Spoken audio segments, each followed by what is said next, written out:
Let's go beyond the college brochure. This is Gary Stocker with College Viability. It was a town like 1,000 others, a place where the church bells and the school bells rang in a harmony that hadn't changed since the horse and buggy days.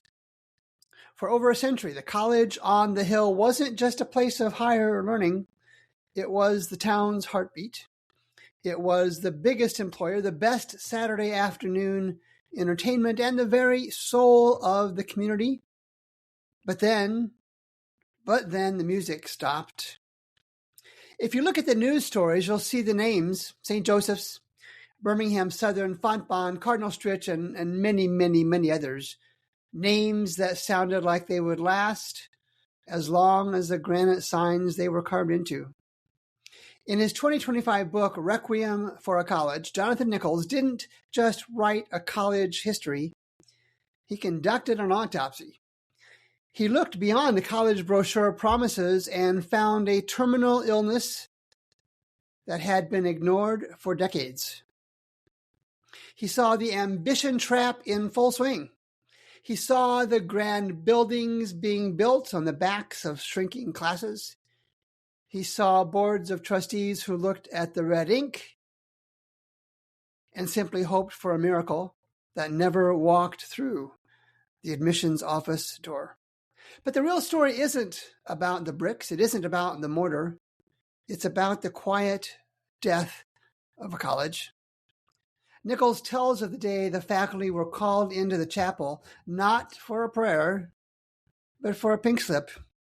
He tells of the students who woke up to find their golden college ticket was suddenly a souvenir from a ghost town. We've been told for years that bigger is better, and that every school is thriving. But Nichols pulls back the curtain on the tuition discounting game, a high-stakes poker match where the schools were betting the farm on the students who were not coming back. And he reveals that by the time the public heard the news, the Requiem had been playing for years. The endowment was effectively gone. The rainy day fund was effectively empty. And the only thing left to sell was the heritage. We call it progress. We call it market consolidation. But to the people in those small towns, it feels a lot more like a funeral. Jonathan Nichols reminds us that when a college dies, a part of the American dream gets buried with it.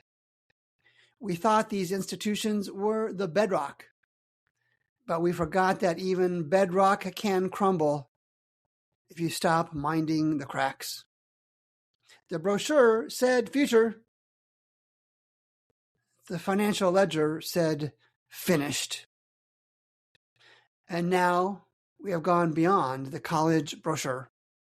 I'm Gary Stocker for College Viability.